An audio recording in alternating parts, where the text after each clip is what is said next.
Flavor Balance Heat, the podcast for hot sauce lovers and makers, is brought to you by Scoville.com. Try Scoville.com's hot sauce subscription box, where you pick the heat, flavor, and food pairings you want in your box. Get 1 or 3 bottles delivered to your door each month. Choose your heat level, flavor profile, and food pairings. And it's completely customizable each month. You no longer have to worry about getting sauces you don't like or won't use. Scoville.com specially curates each month's box based on your personal preferences. And best of all, High Desert Sauce Co., Butterfly Bakery of Vermont, and Irish Spike's unique hot sauces are all available at Scoville.com. I'm not comfortable with being recorded. Can we not record this, please? Sure, no problem. It's done.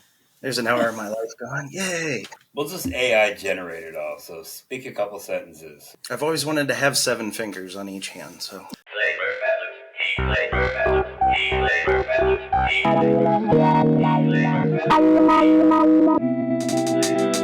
Welcome to Flavor Balance Heat, the podcast for hot sauce lovers and makers. Today we're talking to BRYAN MEHAFFEY from Haff's Hot Sauce. Hey, BRYAN. BRYAN, by the way, welcome to the shit show. Thank you. I've been waiting to hear that. So tell us your history of hot sauce and spicy food. What made you want to bottle hot sauce for a living, other than being stupid like the rest of us? I've always wanted to work in a kitchen setting, but my anxiety and nerves has never allowed for that. As soon as tickets start piling up, I just shut down. And around 2020, I realized I could start putting tasty stuff in a bottle. And that seemed kind of like my out, where I didn't have to work in a kitchen with other people in the pressure. I could do it in that form. And I'm horrible at plating. So when I make food, it tastes delicious. It looks like shit. So in a bottle, you don't know that. So, I mean, it's still textures and things, but yeah, I can plate in a bottle very well. So how did it all come about? How did you get there? I had a lot of peppers in the garden. I like spicy stuff. I've liked it since I was like mid-teenager. And then Hot Ones, I came across that show when that started picking up popularity. There was a certain super fruity sauce on there I was really interested in. I got a bottle of it, and it didn't taste like that fruit. And it drove me insane. Like, I wanted to make something spicy and fruity with that actual specific fruit that tasted like it. So the first sauce I made was a blueberry. I thought you were talking about that kiwi situation. The kiwi situation. Yeah, what do you mean? You make killer kiwi. Killer kiwi with strawberry and kiwi? Yeah. I don't currently make it, but I did make it. No. Yeah, it was more strawberry than kiwi with that. But no, I started with a blueberry Indigo Fire. That was my first sauce. Nice. What do you feel like makes a great hot sauce? Something that as soon as you've had it on your palate, you're craving to go back to it. Kind of that dank feel to it. Either umami or whatever flavor's hitting your palate.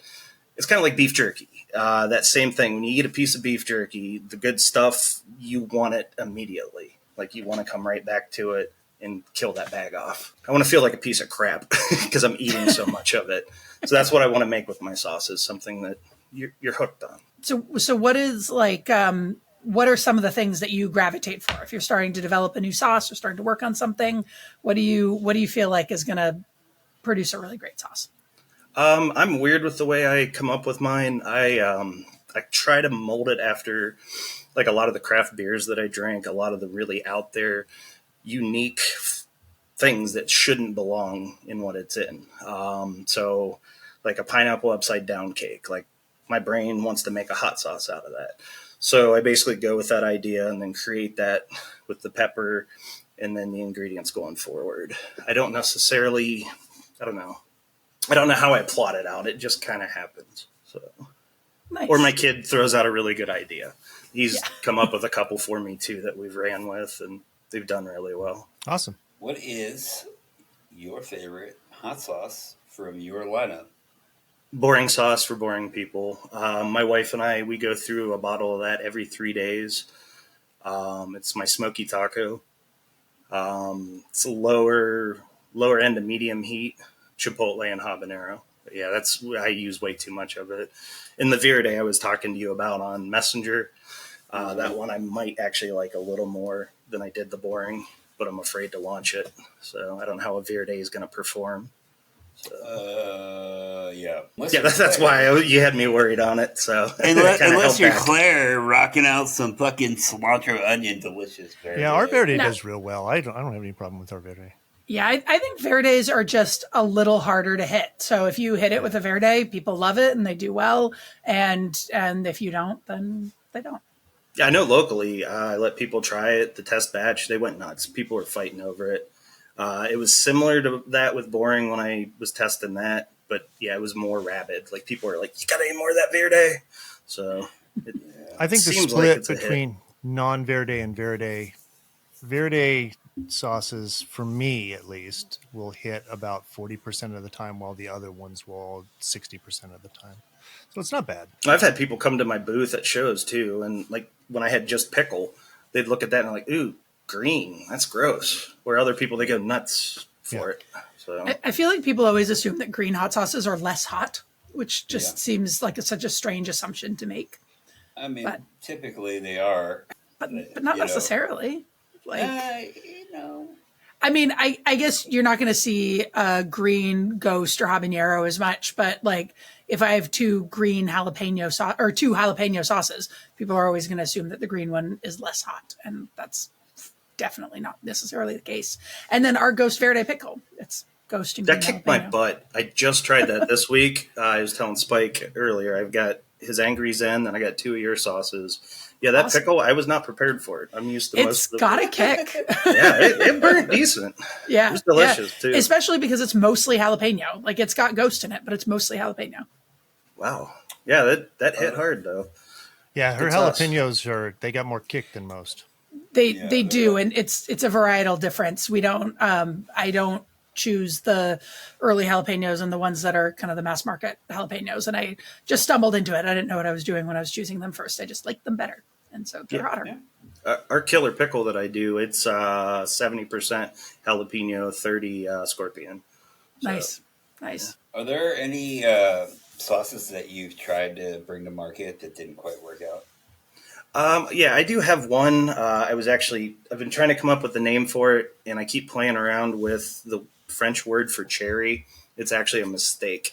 I'm not going to try and say it. I don't speak French. I'll butcher it.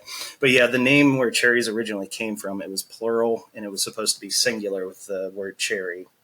And that was, funny enough, was the sauce I keep screwing up is a cherry sauce. I've been trying to do a cherry limeade that actually worked and hit the way I wanted to. Oh. And it just never works without like a carbonated feel to it. So outside of doing like a soft drink with it, like I can't get it the way I want it. I know a co-packer to get that carbonated feel for you. Yeah, I'll call it Volcanoes. Do you want their name? Yeah, you know what? I think I actually still remember the name, but I'm not going to say it on air. No. You know what this company needs to grow? A lawyer. They have one. So, yeah, anyway. Yeah, get that co-packer word away from me, please. Oh, yeah, you've had not great experiences with co-packers, too. Not as bad as you, but I that's why I'm so micro as a business currently, is because last year, it was about a year coming. Like my wife kept telling me to, like, you got to move on. You got to go. You got to restructure, rebuild, do what you got to do to lease off hours, get in your own kitchen, somebody else's kitchen that's yours, but not your own. But I had to rebuild it because the quality wasn't there. The pricing was, you never knew what you're paying for a product. You never knew when your pickup was happening. It was a nightmare. But I mean, they helped me produce like 1,000 bottles of a flavor at a time. So, I mean, in hindsight, that it made it easier to grow a business, but not the way I wanted the business to be. So. Yeah. And here I am trying to go back to co-packer, and I'm like, you guys want too much fucking money. I'm sorry. Are you going to do a couple flavors, or are you planning on, you're not talking whole line co-packer, right? I mean, I was originally talking whole line, man, but, I just can't. I can't pay what they want, honestly. I mean, I can. Yeah, the only way I'd go back is if I do like one or two of my best-selling flavors, something that I know I need to produce a lot, like pickle sauces. Obviously, you guys have probably seen I sell a lot of pickle sauce. Yeah. Like that would make sense if they could produce it the way I want it.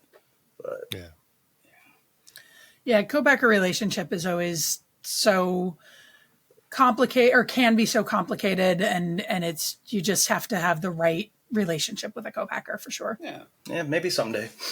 Yeah. I mean, I am a co-packer, but I don't think I personally could have gone with a co-packer because I have too much, I don't know, control. I want to have too much control over my product.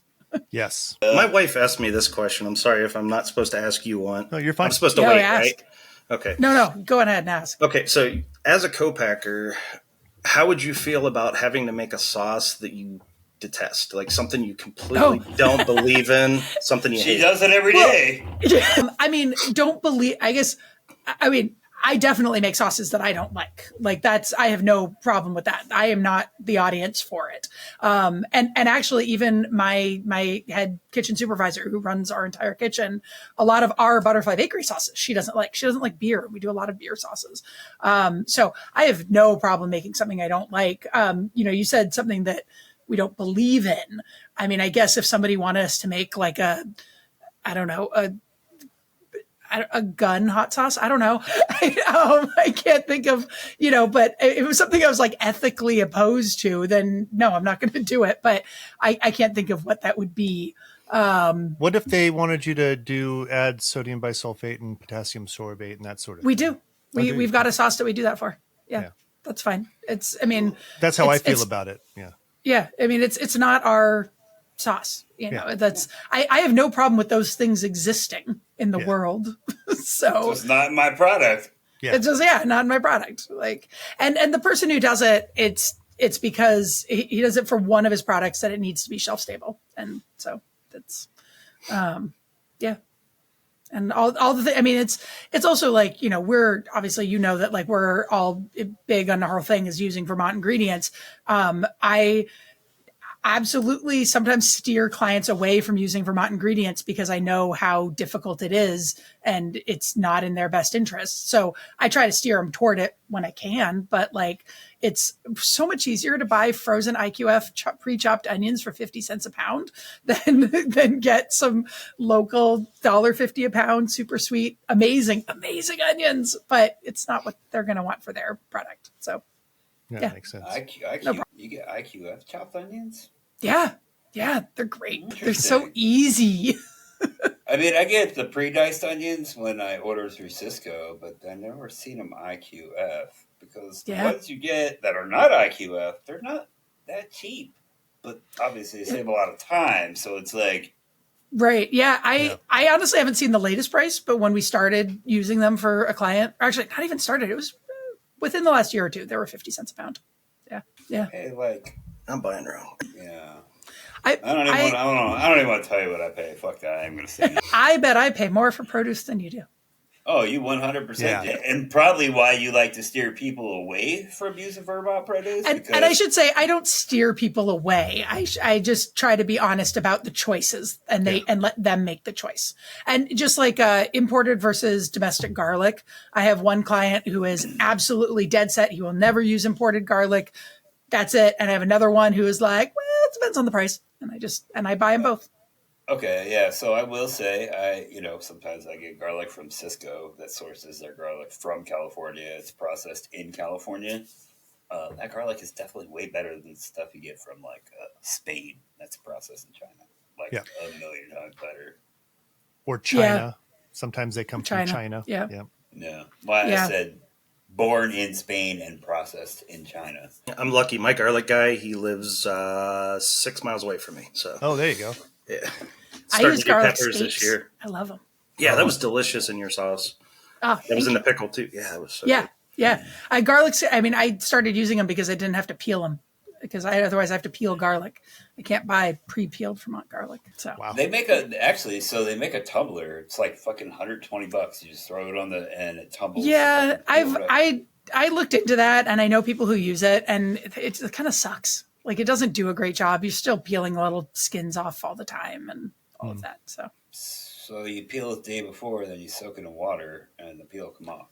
Or you just use garlic scapes that are in your freezer. There you go. I mean, I hear you, but in New England, garlic scapes certain time of year were everywhere. Yeah. and they're like a trash vegetable. Like they just get composted. And so I just love the fact that we can take them out of that stream and use them. Perfect. So, yeah. Flavor Balance Heat is brought to you by High Desert Sauce Co. out of Tucson, Arizona. Zach is the owner and creative mind behind High Desert Sauce Co.'s hot sauces. He says, at High Desert Sauce Co. we make sauces that we love. The balance of bold heat and fresh flavor is the heart of our philosophy. We keep it simple by using the best ingredients we can get our hands on and letting the natural flavors run the show. High Desert Sauce Co. Just the good stuff. Visit High Desert at hdsauceco.com. Oh, here we go. It's Spike's favorite it's my time of the episode. Yeah. So, you know what's coming. You're on a desert island. You're on a cruise ship. It went down. All the food from the ship washes ashore. There was plenty of different stuff. You get a wide variety, but there was only one pallet of hot sauce. What hot sauce would it be? It can't be one of yours. I'm actually going to pick the wrong thing due to shelf stability of this sauce, but this I could eat every day of my life. I actually have it right here. It is actually from a mod Mexican restaurant in Cleveland, Ohio, Momocho's. This is their house hot sauce. It's a creamy habanero. I've been buying this stuff off of them since like 2018. Yeah, I could drink this stuff. But it's so delicious. Nice. Every time I go there, I'm bringing a bottle home. But yeah, it's got to stay refrigerated. So what makes it creamy? I don't know. I don't have the ingredient list. But yeah, it's so delicious. I'd say it's about an 8 out of 10 burn. But yeah, it's so packed full of flavor. But yeah, the best sauces I've ever tasted, they've been house sauces at like really good Mexican restaurants. Yeah. Nice. Why is it not refrigerated right now? Because I brought it here for the show. So it's been out for about 40 minutes. So, yeah. I don't have a mini fridge in my wife's office. She hasn't put that in yet for her job. So, yeah. This is the wife's digs. So. Bryan, who inspires you? My grandmother and my father. I started the business after my dad passed, a few years after he passed working with me. I wanted to honor him with something, and I didn't know where that was going until the hot sauce thing started forming. The dad jokes that we incorporate into a lot of our products, that's my dad's horrible sense of humor living tastefully on in our product line. Nice. And then the recipes, like he would make weird stuff that tasted delicious. I've tried to impart that. And then my grandmother's cooking stuck with me. Her sauerkraut and her cranberry are two of the sauces I've done in recently. The sauerkraut's not launched until Christmas, but my newest one, Mary Lloyd, is in tribute to my grandmother. So it's their cooking, their cuisines that's I've been turning into hot sauce. So that's either awesome. Delicious or weird shit. So Nice. Okay, so now I'm going to expand on this question. Why is that not part of your story, and why do you not like share that? I've been afraid to. I've never wanted. I don't want to. I don't know. I'm trying to think of a polite way to say. I don't want to have a sob story going forward, and it felt like the wrong. Bro. It's just. It's me. It's my company. Yeah. It's what I do. Yeah, it's your inspiration. I've just kind of I've rolled with it, had fun, and I didn't want to make it heavy. I didn't want to bring people down with it. I want to bring people up, and yeah. But I don't know. I personally feel like you have a good backstory behind your company. And, it's a missed opportunity. I should grab onto that and roll with it. I mean, it's not a missed opportunity. You can always start now, man. Yeah, I think it's put it out on the podcast. So why not just continue on with the Heck yeah.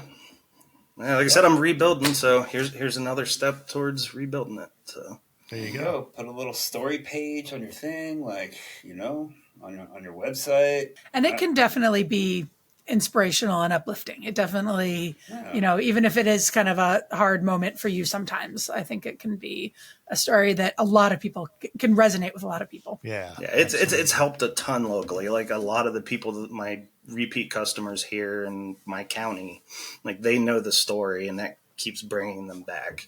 Like they're buying me and the brand. So yeah, I need to push that larger scale. Yeah. And everybody in the rest of the country would do the same thing. Absolutely. Yeah. I mean, how long have I've been talking to you for at least the last 5 fucking years, dude. How is that the first that I've personally We've heard just it? basically been down to brass tacks when we talk. It's usually like business forward and yeah. Oh, I don't know. Weird. Baffling to me, I guess. I don't know. I guess I'm we like- need to Zach, you talk. seem to be reanalyzing your complete like existence right now. Yeah. Well, I'm not even shitting you. We've been talking for at least 5 years, like on not like a regular basis, but like on a semi-regular basis. And this is the Yeah. first time that I've heard that story. Yeah, beginning of 2020, I think we were talking like right when I started. Yeah, yeah. He had a Yeah. lot of questions. Oh yeah, it was a minefield, like learning everything. But I mean, once you learn the processes, it's still a minefield, but keeps changing. Oh, yeah. Absolutely. Never fucking ends, man. Never. I was telling Minds keep somebody moving. the other day, there was something new I had to learn, and I'm like diving in, and they're like, I admire that about you. I'm like, fuck that. God, I hate having to. It's like every day there's something new I have to learn and absorb. And I'm like, something else goes out when I do that, you know? And then I'm like, how do I log into this thing again? Because that's the thing that went out or whatever it is, you know? It's like, I'm tired of having to learn new things. I don't know. When you stop learning new things, you die. Yeah, I know. I just want to learn what I want to learn. That's what I'm saying. Yeah. Yeah. My older daughter just started, or both my kids started taking jujitsu, and my older daughter was like, I don't like this. I don't want to do it. I was like, yeah, but I don't want, I want you to do the whole session because you said you wanted to do it, do the whole session, commit to it. And she was like, but I don't want to. I was like, yeah, sometimes you just got to do the shit you don't want to do. Yep. Yeah. Absolutely. Sorry. Welcome Welcome to life. Yeah. So, as I'm sure you've heard on previous episodes, Spike is a crazy son of a bitch and just wants too many irons in the fire all the fucking time. Hence this podcast that we got roped into, meaning me and Claire. He's also roping us into the $100 hot sauce. I'm sure you've heard it. Yep. You know the scenario. What ingredient or what process would you recommend that would warrant a $100 hot sauce? All right, so I'm going to throw about 50 more irons in your fire for you. And And it's actually a segue to the show and tell later. The thing that I've been coming back to over and over again that would warrant a $100 hot sauce for me, a guy that I had been following who is no longer in business, that's probably a sign you probably shouldn't do this. But what he did, he was offering, I have no clue how he process authority made this work, but he was doing a custom sauce that you could get on his site where he would give you different flavor profiles. And it would be like going into a menu to, like, if you guys have burger joints that you go to or restaurants where you'll pick your toppings and check it off on the order sheet. He would do that with a hot sauce creation. It was Common Descent Provisions, Chris Bankston. Yeah, he offered, I think it was a 3-pack, but you could get him to create 3 sauces for you. So if you were able to do something where you could do like a set list of profile or ingredient and not be able to repeat it for a customer. So you guys are making me a unique sauce that nobody else has out there. That would cost a lot more than $100, but yeah. I would definitely turn the couch over to get the money to get that $100 bottle of sauce. It's something we could do because Claire is her own process authority. So that is something we actually could pull off. Also, one thing that you could do that is exempt from the whole process authority shenanigans to begin with is if every ingredient was already acidified. So, and then it would just be an acid formulated food. And then you just mix them together and heat process them and send them out. Yeah, going based on my old co-packer, the cheat way of chili peppers I've seen people do, or spices. That would be a horrible way to do it. But I've seen where they've done certain things that go, I guess, unregistered as an ingredient. I don't know if that's the best way to say it. That's a different thing. Yeah, 100% legal to just say chili peppers and and spices, depending. Yeah, as long as it's not a bell pepper. But if it says that on a bottle, I'm not going to buy it. Yeah, so they lose my. Well, natural flavorings I run away from too. Yeah, so you don't know what it is.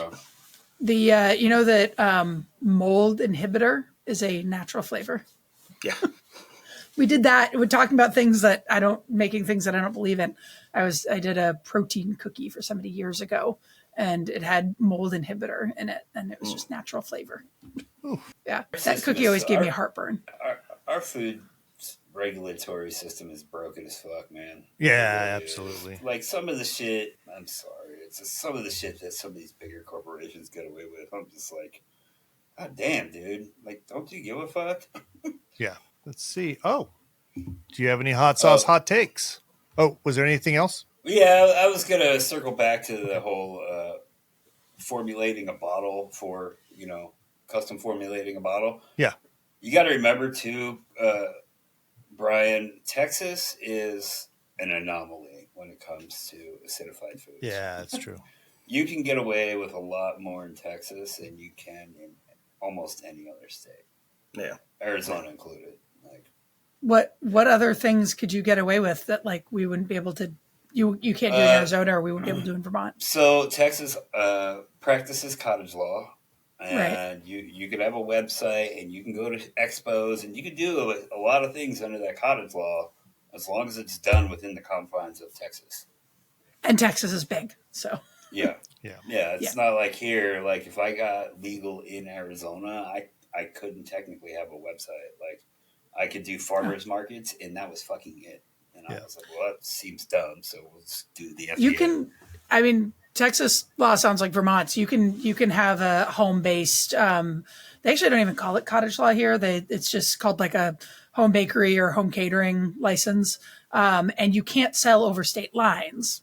So there's that. But you could still have a website and just sell it within state lines. And I guarantee you, there's nobody looking to see if you do sell it over state lines. And I got to tell you, whenever I see cottage, I mean, with some exceptions, there's people that I know, but whenever I see at a farmer's market stuff that's been, and all due respect to the people that are doing it right, but I know what people's kitchens look like. I know what professional kitchens look like. I just don't trust it. I can't, it doesn't feel right to me.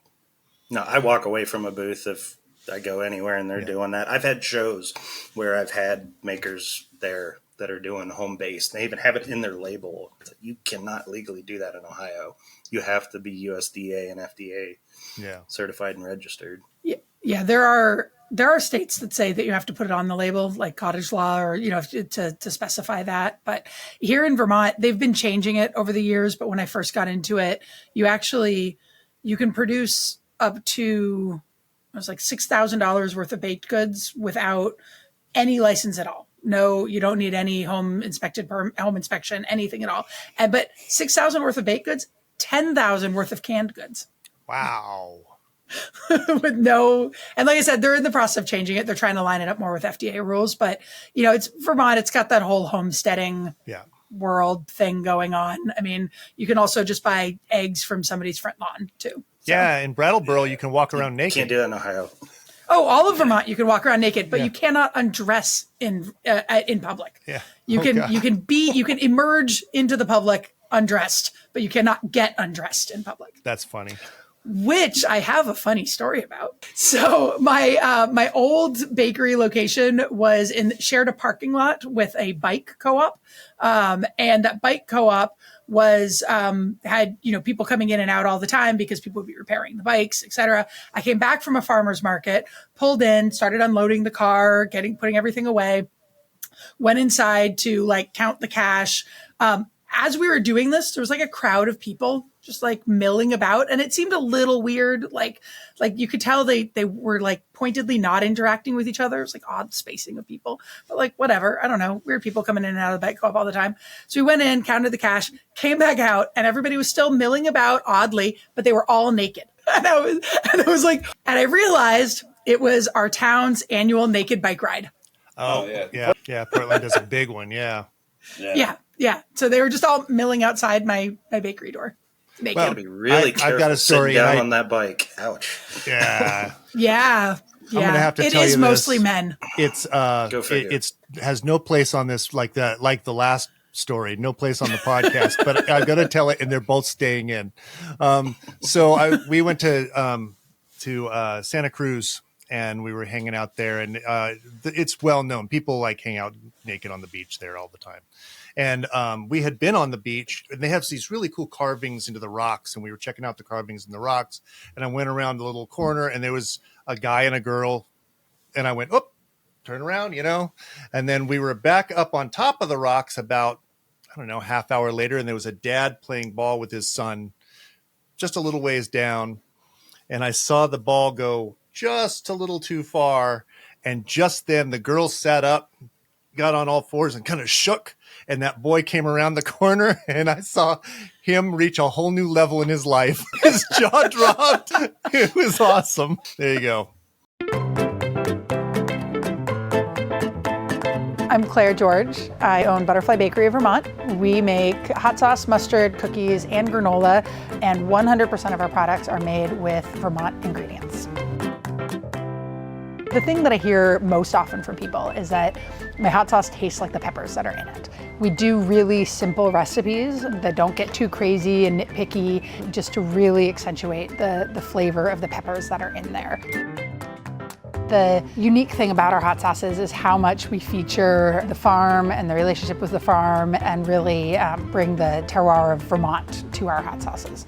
I am pretty sure I am the #1 purchaser of Vermont-grown chili peppers. I would love it if there would be a legitimate pepper market in Vermont where people would know Vermont for its peppers. We're all better for supporting each other. And I think that part really shows itself with the collaborations that I do with the other businesses and the other farms, that I love working together and coming up with new ideas and presenting each other with new challenges. And I think overall that's the attitude here, and I absolutely love it because that's my attitude. I try to live my life with love.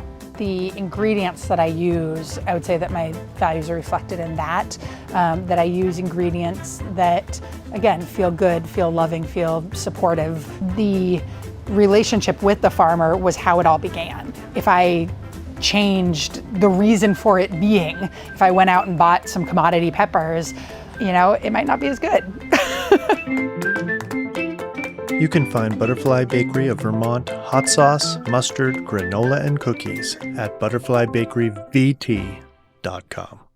Hot sauce hot takes. So these are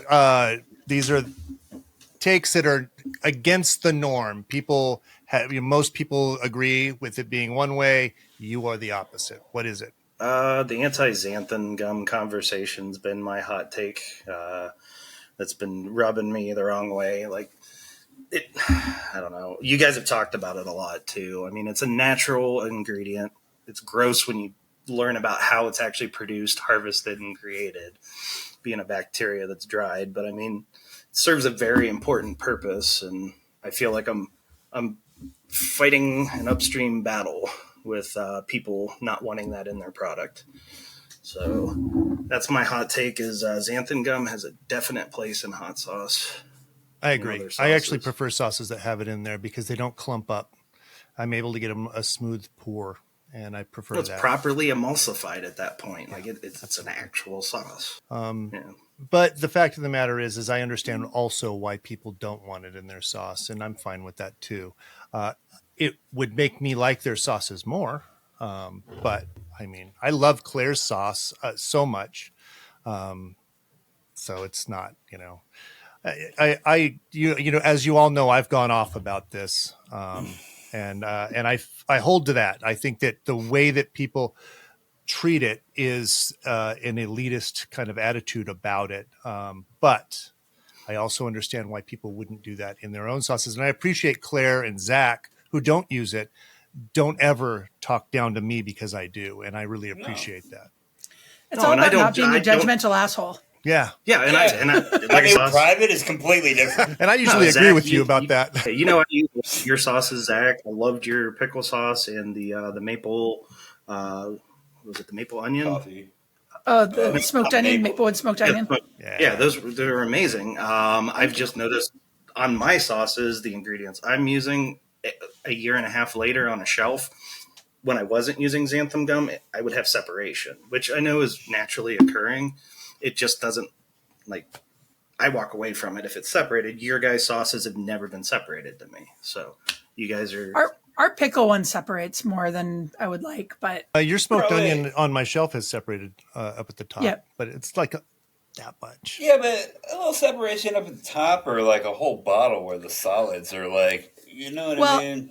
and Yeah. I also, it's technique. I mean, early on, I didn't know how to keep it from separating, and a lot of our sauces would separate, and they'd just be half and half, and you shake them up and use them, and it was fine. And then I've just over the years, I figured out what I need to do to keep them from separating. Yeah, you guys have talked about that, and I actually want to talk to you a little bit about it at some point, maybe on the podcast, because we've talked about how much you have to blend and how long, and I'm trying to convey to my employees how long, as you know. And so I'm actually, well, and Zach, you don't have employees, but Claire, I'm kind of wanting to know how you convey how long based on a batch size. I mean, the short answer is I say, after you've added your last ingredient, it needs to blend for a half hour. That's the short answer. The long answer is it is this constant game of like, I've blended it enough. No, you haven't. Yeah. Like, I blended it for a really long time. No, not enough. And that actually has less to do with the separation and more to do with just like chunk size. Yeah. If we don't have enough liquid in the recipe for whatever reason, it just doesn't move the sauce, well enough. And so you could be blending it for an hour and it's still not enough. And I just always laugh whenever anybody in my staff said, "Oh, we've been blending it for a long time." I'm sure you have. Is it enough? No. Keep going. I remember asking, how long is a long time? Like 7 minutes.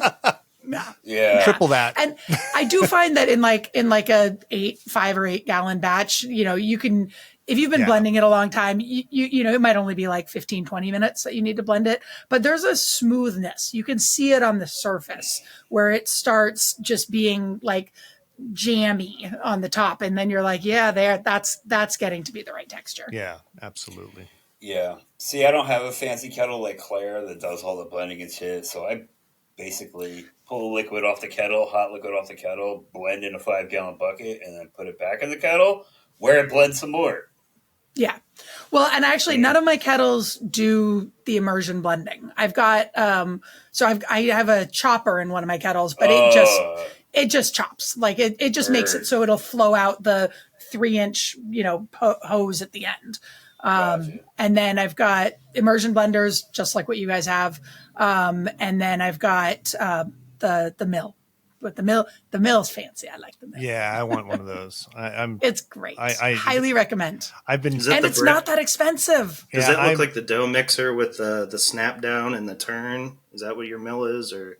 No. No. So it's a oh God, what is the brand? No, it's Roboku. It's a Roboku. Yeah, Roboku C120, and then there's C80. Yeah, C80 is the smaller, like tabletop, and then C120 is kind of a standalone. So we use the C120, but the C80 honestly would probably be just as good. There's a little bit more room for like coming out in the C120, which is the big reason we wanted it. And it makes sauce so smooth and it does it so easily and so efficiently. We have a pump. So when we're cooking in our 200-gallon kettle, we'll pump it out with a pump to just control the flow, and it'll just go right into the top of the mill. And then it'll come right out the bottom of the mill into a barrel or a bucket. And, we can go through 200 gallons in about an hour. That's Hour and a wonderful. half. Yeah, that's a foreign concept to me. My biggest batch I've done to date was 16 gallons. I have a 30-gallon kettle, but yeah, the most I've ever done in the kitchen was 16 gallons. Yep. For years, we were just doing pots. And, now we've got the 200-gallon kettle was in our building when we moved in. So I don't know if we would have gotten up to that size if it wasn't kind of already there. We've got a 40, an 80, a 100, and a 200-gallon kettle. Yeah, I have a 40-gallon kettle I got for basically fell off of a truck price, stored in a barn right now. It's got the full like steam unit beside it and 40-gallon kettle, and it's in a barn. Someday I'll clean it, retrofit it, and get to We use had it, that. but- We had it was downstairs at the restaurant until about a month and a half ago, and now we have it upstairs, and we have not used it yet because we haven't had. It's our slowest time of year, so, and we were all stocked up. Our employees have gotten really good, and so at using the beer kettle, and so we don't at this very moment need to use it, but in about 3 weeks or a month we'll need it, especially when farmers market starts up. Yeah, so here's the deal. Once you fire up that steam kettle, you're not going to want to go back to open flame ever again. Yeah. No, I've seen people burning. Using them. I want to get to that point. But yeah, I'm doing what Spike's doing. I've got a 30-gallon kettle too, beer kettle, where we pour out the tap out the front. So yeah, you don't need to worry about no fucking burning. Like, I love that. Nice. My employees will love that because they can get other shit done. I'll love that because they can get other shit done instead of standing there every 2.5 minutes or it's ridiculous. Yeah. I think we're going to use it this week or next week. It depends on how much we get, but we're getting ready to do our cherry sauce, which did I ever send any to you, Claire? No, I don't think so. Okay, I've been wanting to send that to you. But it's black cherries, red wine, and dark chocolate. It's our dessert hot sauce. And nice. I love that sauce so much. And so we're getting ready to do that. And I'm really excited about it. And I think we're going to be able to use the steam jackety kettle, which is going to make the color. It's got such a great color. It's going to make the color perfect. Okay. Well, I'm going to tell you right now, seeing how I just made some mole, chocolate is going to stick to that kettle weirdly, or it did for mine anyway. Any more than it would in a direct flame? Interesting. I mean, no, because you have the possibility of burning on the direct flame, but like cleaning the kettle after mole is a fucking nightmare. The way we do it, I don't think it will, only because, the way we do it, we melt it over a double boiler first to get it soft, and then as we pour it in, we are blending it. Do you do that too? Yeah, man. It's also not got a whole lot. It's very minimal. Your mole is very chocolatey. This is just a touch. It has a back end chocolate flavor. I didn't want to overtake the cherries, but we'll see. Yeah, I'm curious. Point being, don't crank it up super high because I'm more worried about our unicorn blood because it has molasses in it, and molasses is like lead, just drops right to the bottom. That's a pain in the ass. Mix it up. Future reference, don't say back end chocolate. Yeah. Have you boiled water in your kettle yet, Spike? Yes. That's good. Yeah. It worked great. So cool. Our 40-gallon kettle is broken right now. So. Oh no. Yeah. What's wrong with it? I got one if you want it. Won't start. So we just got to call out the repair people. My guess is either a gas valve or it could be the control board. What I hate is that our repair people are wonderful, but we're outside of their range. And so we get an extra high just show up fee. And I know we keep spare parts on hand for the kettle for that reason, so that they can try those. But I have a feeling that they're going to, there's too many different options for why it won't start right now. Like it could be the sensor, it could be the gas valve, it could be the control board, it could be the thermocoupler. Flavor Balance Heat, the podcast for hot sauce lovers and makers, is brought to you by Irish Spike's unique hot sauces and Vandal pepper sauces. I'm Spike, the owner and executive saucier. Our sauces are handmade in the Pacific Northwest using the best possible ingredient. We believe that hot sauce equates to a balance of sensational heat coupled with a robust and complex flavor profile. Live your hottest life with Irish Spikes. Irish Spike's unique hot sauces and Vandal pepper sauces are available at saucecult.com. Hot sauce show and tell. Yes. I'm excited about this one. Yeah. So, Brian, what'd you bring us? I can see Zach's excited too. I mean, no. It's my favorite mustard I have ever had. This was Chris Bankston, yet again, Common Descent Provisions.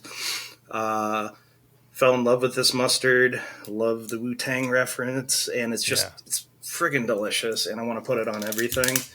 And I'm rationing it out. That's what I have left. This is all that exists. So why look at those ingredients, make it for yourself. Yeah. I want to get to a point where I can afford to do that, to do something with him, to go forward with it. That's a plan I want to approach him with eventually. So you just did. Just throw it out there, dude. Yeah. Just have you guys had this stuff before? No, banana brains and Yeah, but there were a few of them that really knocked my socks off. A few of them didn't quite get, but he was so out there with the stuff he made. I really loved how creative he was with it. I mean, some of the ingredients going in, I didn't agree with. Like, I don't want high fructose corn syrup in a sauce that I'm trying, but I mean, I have to try it once in my life when it has orange soda in it.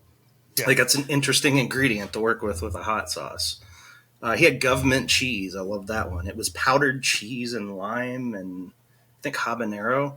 It was actually delicious, but yeah, it's not. Yeah. Yeah, we did a sauce with, I've talked about this on the podcast before. It was an energy drink that I found called Coffee Pop, which was coffee and soda. I made it into this kind of barbecue-y. People loved it, but it was just too weird. I marketed it wrong, but the people who did try it loved it, and I still have people asking for it. But yeah, too weird. What you got, Claire? I brought Lucky Dog's Heat's a Peach. Oh, yeah. Yeah. It's actually my husband pulled this out at dinner tonight, and I was like, oh, yeah. Like, he's clearly done some damage on the bottle. It's right there. Yeah. But I had like forgotten about it. And I love this. I love the peachiness of it and the scorpion and the fact that it's a peach sauce that doesn't have sugar in it. So I can enjoy it, which is really nice. And I love this stuff. It's great. Yeah, he makes good sauce. Great sauce. Yeah. How about you, Zach?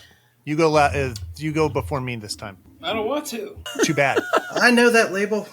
Good stuff. So we got some Rising Smoke Caribbean. Nice. It's like a Caribbean curry mashup, from what I understand. Yeah. I've not had it yet. Cool. We're about to find out. So Did they Spike, just what bring do you that think? one out? I haven't seen that one. Yeah, this is like the newest one from their lineup here. Okay. I tried a bunch of theirs at Fiery Foods. I think I may have tried that, but I'm not positive. Yeah, you probably did. All of them were great. My goodness. I've got Cooper Small Batch. This is the Tsunami. And I got to tell you, it's very rare that I mean, even like sauces that I absolutely love, I usually know why the sauce maker has made the decisions they've made. And I do on this one too, but surprising moves in a lot of their sauces. I just loved them. That was one of the best things I've had ever. I tasted their line and I was so impressed and felt kind of dumb walking away. Not because they would talk to me like I was dumb. They were really nice. Matter of fact, John's going to be on the podcast, but because the moves they make just seemed out of this world, but seemed perfect. It was just like, wow, really impressive. So I'm excited to try this one. Yeah, their Awesome. stuff's delicious. All I right. love Cooper Small Batch. Are we trying sauce? Yeah. Trying it today? You got to get that. Yeah, I was wondering what was on the top there. Is that like a wine top It's or? wax. Wax seal. Oh, it's wax. Yeah. If they're all wax. Which I do think we should do on our $100 hot sauce with this Yeah. seal with our logo. So are we Oh, going nice. to then also wax dip it like 14 times to really piss people off? Need the a whole time thing- to get into my body. The whole thing and put the label I on would the appreciate wax. You like pissing people off when they're trying to open your bottle of sauce, right? Oh, I think that's the consensus that we've reached. Cheers. Cheers. Well, this is going to be hotter than I expected. I got to tell you the ingredients in this. So it's got, I need my other glasses. It's got Can't black see garlic is the first ingredient. That's a lot of black garlic. Wow. Black habanero is a fermented habanero. Prunes, raisins, prune juice, water, black miso, Chinese vinegar, balsamic, salt, anise. It's phenomenal. Wow. It is phenomenal.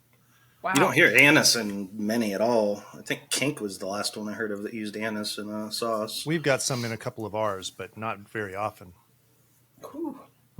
Really, really good. That is fucking sweet. Dead air. Super sweet. This has the We can first edit this ingredient.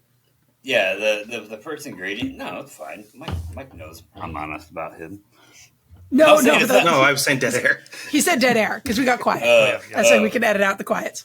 Yeah, heard. Yeah, no. Not saying it's not good, but the first ingredient is pecan wood smoked maple syrup. It's like really sweet. Oh, that's the first Wow. ingredient. Yeah, that is a lot. Yeah, I'm not a big sweet guy, as you can tell. Almost like the maple syrup version of a hot honey. It sounds like. Yeah, I mean, Which, it's I mean, a hot maple is good, but Yeah. use it differently than a hot sauce.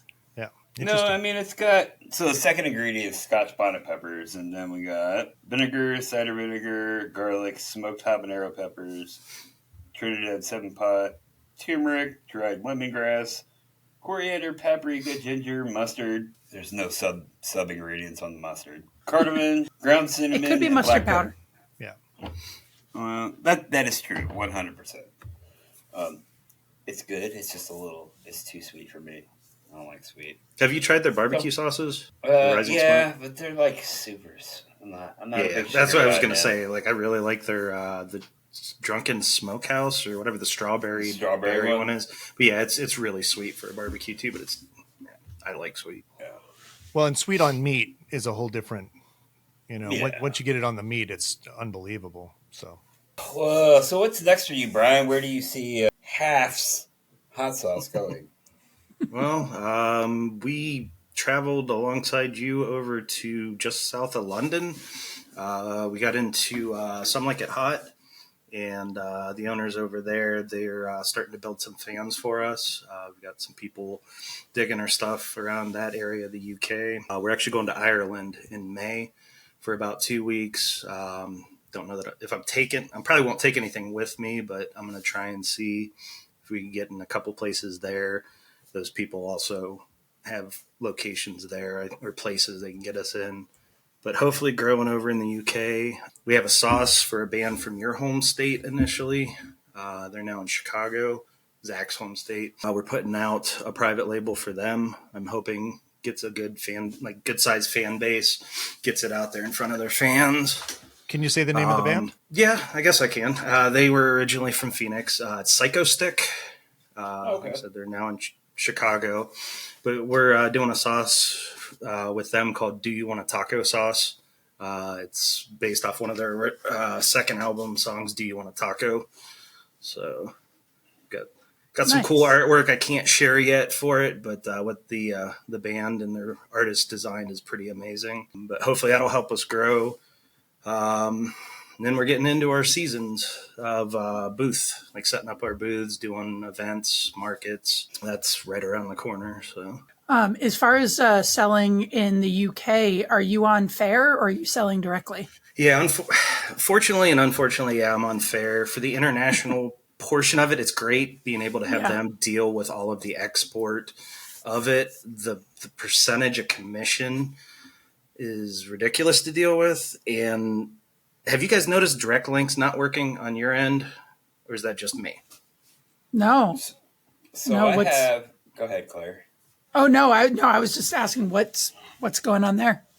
Like with that UK order that I got set up with, selling 5 cases to a business, I lost over a whole case in fees. Did you appeal it? I did, and they basically said, hell no. Like, we're not working with you. We will not fix this. The customer even tried to fight that too, and they would not go back and remedy that. I've had in the past where I've been able to take conversations and forward it to them, Yeah. and they'll link that together and say, okay, this was a prior customer. You spoke with them. You dealt with them, whatnot. Now they don't seem to work with it at all. Huh. So Interesting. They've been weird. I'm having some issues with Fair currently.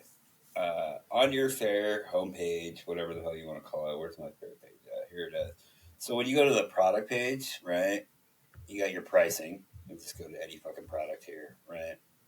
Okay, so you go down here, and then it has the section for international pricing. And then it has this little toggle that you can turn off. And I go in every day, and I turn this fucking toggle off, because then if you turn the toggle off, it does, like, the exchange rate for the day, whatever it is. If you turn it on, it's whatever pricing is in this fucking thing here. And every day, it automatically turns itself back on, and they can't seem to figure it out. And I have lost probably thousands of dollars because of this stupid toggle that will not stay off. And they refuse to give me my money back for something that's not my fault. Yeah, that That's store crazy. that I dealt with too, they even told me like they had been kicked off of Fair for 3-4 months. Like they had problems with them, then Fair removed them, and they had to fight to get back onto Fair. So they had just got it straightened out. Yeah, they're getting weird. I've noticed it. Well, and the I've only fees been too. with them for a They short said time. they were trying to make it better for the sellers, where they were going to drop the 25% opening commission without direct link. They dropped it down to 15, plus like a $10 cash charge. And then when you go to get paid, you're paying 3.5% plus a monetary amount. I'm back up to almost 25% for an order. So it hurts giving away a case, but I guess it bypasses marketing as a business. I don't have to market as much but it's not enough sales to justify. So. No, my last email to them was, hey, if you don't fix this issue with this fucking toggle, you're going to be I'm going to remove my fucking products from your platform, and B, you're going to hear from my attorney for lost fucking fees. Oh yeah, and C, we're going to talk about it on our podcast that all kinds of hot sauce makers listen to. Well, one thing I wanted to mention too, I don't know how much you guys use the Fair marketing, but we actually have two Fair sites, one for our Fat Toad Farm Caramel and one for Butterfly Bakery. And all of a sudden back in January, February, only about like a third of our Fat Toad Farm emails were like landing properly, like just way, way down, a whole bunch of bounces. Butterfly Bakery was still doing fine. Fat Toad wasn't. We asked them. We were trying to figure out what was going on. They had no idea. And finally, like last week, might have been 2 weeks ago, I just I had this dawning moment. Remember, Zach, you and I were working on that whole issue with Shopify, with the DMARC. The DMARC protocol on Shopify. And it just dawned on me what probably was happening, because Shopify at least walked you through it. They said, hey, Google and Yahoo are about to start bouncing all the emails that don't have a DMARC protocol on them. And so if you don't have a DMARC protocol, you're going to end up using the Shopify email account. Because we want to make sure that your emails get delivered. Well, Fair had nothing like that. And I realized that our Butterfly Bakery Fair was using the emails would say Butterfly Bakery via Fair. It would come from Fair's domain, whereas our Fat Toad Farm was coming from our own domain that we had never set up a proper DMARC protocol for Fair or an SPF for Fair. And of course, Fair wouldn't have any sort of instructions on what you need to put in there. So I just was like, fuck it, I'm going to take that off of the Fat Toad Farm one. And so the next email that went out the very next day, that came from the Fair domain. And sure enough, all problems gone, delivered as we would normally expect it to. And Fair had no idea. And how many other people were not having their emails land and them just going, oh, I don't know, that seems strange. I was going to go and check and see if it was mostly Google and Yahoo emails that were bouncing. But when it worked the next day, I just said, fantastic, we're just going to do that. Yeah. So if you're having that problem, make sure that you're sending from Fair's domain and not from your own. Yeah. I just set up a wholesale website or a wholesale section on my website. I fucking downloaded another app. I put out an email like, hey, if you want wholesale, come direct. I'm saying fuck you, Fair. And I'm saying it live on keep camera. walking you away see that, from Fair? it. Fuck you. I've come back 3 times in the last year. I keep saying, like, every time I get a decent size order, it's like, I'm not doing this again. This is a kick to the teeth. It's not worth it, man. Paying this much fee. I mean, it's a sale, it's growth, but yeah, it's a sale, it's a growth. But I had someone order some shit from Canada, dude, like fucking 10, 12 cases, something like that. And because of that little toggle situation where it wouldn't do the exchange rate properly, I basically lost money on that order. They were selling fucking sauce for $3 a bottle, dude. And then I had to pack it all up. And I'm like, what the fuck is going on here? Yeah, I think I'm coming in around $4.10 a bottle when I do everything out the door. It's like I'm doing distribution cost instead of wholesale cost on a wholesale site. It doesn't make sense. You're buying like 5-6 cases at most. Why am I giving you the price of somebody that I would give half a skid to a skid? It just makes no sense. Yeah. I have to admit that I still overall I really like Fair. It has been great for us finding new accounts that we wouldn't have known to find otherwise. my sales guy is really like on top of making sure that we get anything that we have a previous relationship with, we get that reversed. They have gotten stricter about it recently, which has kind of sucked. We just had one of our like longtime regular customers order unfair on Friday. And so he's going to, he'll follow up with that and see about getting it reversed. But I wonder, because we don't have communication saying, hey, you can go buy this on Fair, if Fair will let us, show that like they've been ordering from us for years. They're a Vermont company. And I want to make sure that we can get that reversed. Obviously Fair offers new customers free shipping for a year or whatever, but I have noticed their shipping rates. I mean, granted, my shipping rates have gone through the roof, but theirs have really gone through the roof. Yeah, it's cheaper for me to ship through Shopify than what I'm having customers tell me they're being quoted for the same shipment through Fair. So I was going to say that the amount that you see is not necessarily the amount that they get charged. Like they say customer is paying this amount, but there's some on top of that, I think. No, I mean the amount that you see, like they don't even, when it says customers, I mean, if customers are telling you what they're paying, that's obviously different. But the amount that you see, like in that list when you're shipping something through Fair, kind of has nothing to do with the amount that they get charged on the other end. Like I said, I've had them tell me personally. Scoville is like, man, it's cost me $82 to get fucking 5 cases shipped to Michigan or wherever the fuck he is. Oh, my God, that's fucking ridiculous. Wow. Yeah.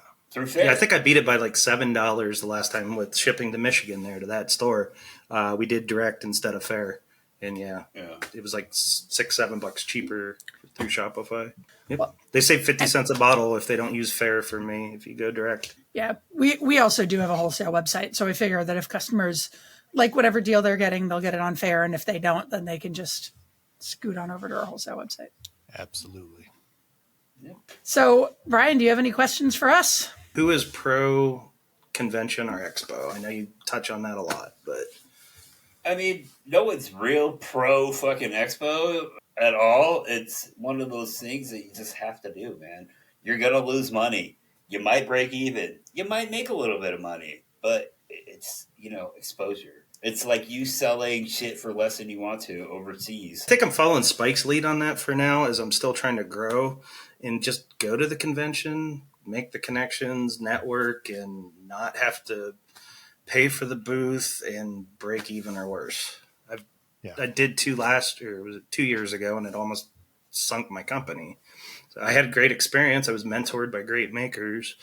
I wouldn't trade that for anything, but it almost got rid of my business. So we're getting ready to do Portland, and that'll be our first. I don't think I'd do anything further than Portland, but I would go. As a matter of fact, Claire, I don't know when. I think it's in September, the New York one. I know you went last year, you said. Yeah. I may. Just as a customer. I may go just to go. We've talked about it a little bit. There's a possibility. Yeah. But if I do, let's hang out. Absolutely. Yeah. Absolutely. Yeah, no, I really like going to that show, and I connect with a lot of people there, and every once in a while I think about selling there, but I don't know, there's a lot of logistics with selling for me, and with just timing and visiting with my, I don't know, family. I have a young family, and just that taking that amount of time off, and it even though I'm still going as a customer, I just feel like there's so much more time involved with going as a vendor. Yeah. I mean, it's still up in the air. That's a lot of money flight wise. Yeah. But, and a hotel and everything. You got to freight your stuff out there too. Well, no, we wouldn't sell anything. No, he's going to be a customer. Going there just to be a customer was great. I got to hang out with all the makers as if I were there doing it. I got all that, but I didn't have to be there selling, and that was fantastic. Well, thank you, Zach. And when I was there, I visited a lot of New York's, like our New York customers, and just like showed face and said hi and did all of that, and that was fantastic. I mean, I just made some really great connections doing that. So, for instance, Fiery Food Show, we got fucked on our booth. Like, it was just a dead spot all weekend. It was so bad, dude. I lost a lot of money that trip. But location is everything, and the people I was supposed to be next to bailed like 2 weeks prior. And I just, the traffic just wasn't there. Portland, there's a lot less companies at that show. There's only like 40 companies or something, as opposed to 400 or however many are Fiery Food Show. So Yeah. I think it just depends on the show. Like Steve Seabury shows are kind of small as far as how many people are actually vending at the show. Well, and my employees aren't really, and my wife are not happy with me because I said, we're not holding anything back. We're bringing everything. So, Yeah. we're bringing it all. Yeah. If we're going to go to this, did we're that doing last it year full at bore. my biggest event, and we came back with 6 cases. Like, I didn't even know what to do. Like, man, I have another show the same caliber coming up, and it's like I don't know how I'm producing through the co-packer at that point. This year is going to be even twice the nightmare because it's me making it. So, yeah, we're going to a Boston hot sauce show at the end of April, and I've been trying to figure out how much to bring and how, and we have so many different products, and I bring them all, and I look at everybody else's booth, and they have like 6 different hot sauces on their table and like tray of chips and a bunch of signage, and our display looks like a general store. Like there's just so much. I don't know, but it works. We hand out hot sauce menus so people can decide what they want before they even get to the table. I like that's that. a good way to do it. I It's know what great. we're going to do. Highly recommend. Yeah. And then whenever a line starts forming and you're worried about people are going to like meander away because there's a line, you just run out to the people in line and you like hand out those menus. We might have to do that at Farmers Market because we get such a line. That would be fantastic. And then people walk away with the thing in their hand. Yeah. And so when they've tasted a million different hot sauces and they don't remember, what's what or anything, they have that piece of paper in their hand and they're like, oh yeah, that one, that was good. Yeah, so, that's fantastic because we got 3 of us selling all at once and still can't keep up. And I see people walking away because the line's too long. That'd be perfect. Yeah, that's why I get flack on that too with the samples. That's why we switched to chips and then the cups, and then we have to make sure nobody's double dipping. But like certain shows I do a show with 100,000 people that come in 3 days. Like I'm not getting all of them, but I can't serve a spoon to each one of those people and still get the sales. I see my sales walking away. Squeeze bottles are really good for letting people manage their own samples without risking double dipping. Yeah. So here's the thing. Chips change the flavor of your product. I don't care how unsalted they are. They're going to change the flavor. A. B, if you are using chips, you're supposed to be using tongs to hand them. I do. I put tongs there, but I can't police them from actually abiding by that. You are supposed to hand them a chip with tongs. Yeah, our biggest show in Pittsburgh, they were like super strict with the regulations, and they said I just had to have it there. It didn't have to be once you start serving too in Ohio and PA, it becomes a food service. Then you're actually serving them, correct? Yeah, I have an Oregon food service card, so I'll have gloves on, of course. But I like chips. I genuinely do. like chips too because it's food. And you have sauce on food. Yeah, sauce by itself is not a good representative of your sauce. I feel like a lot of people can't wrap their brain around comparing the sauce, the flavor of a sauce straight on a spoon by itself to knowing how it's going to taste on their food. Yeah. So I like putting it. I have to tell people, even on a chip, it's going to be half as hot on a food. Yeah. How many times do you eat raspberries on your chips? But I eat raspberries by themselves. I do feel weird when they grab one of my fruitier sauces and they put it on a tortilla chip. Like it does feel wrong. But at grocery stores, our cherry sauce we will sample on ice cream, which is a huge event. People love that. They walk by and they're like, ice cream, and I'm like, and hot sauce, and they're like, you can do that? Oh my god! I love the look on their face is my favorite thing. And they taste it and they get that sweet and heat going on and they just brighten up like they've never experienced that before in their life. It's awesome. We sample our caramel and pretzels or in coffee. That's actually really nice. All right. We good? I think we're good. Bryan, it was wonderful to meet you. This has been a Spike Mind Media production.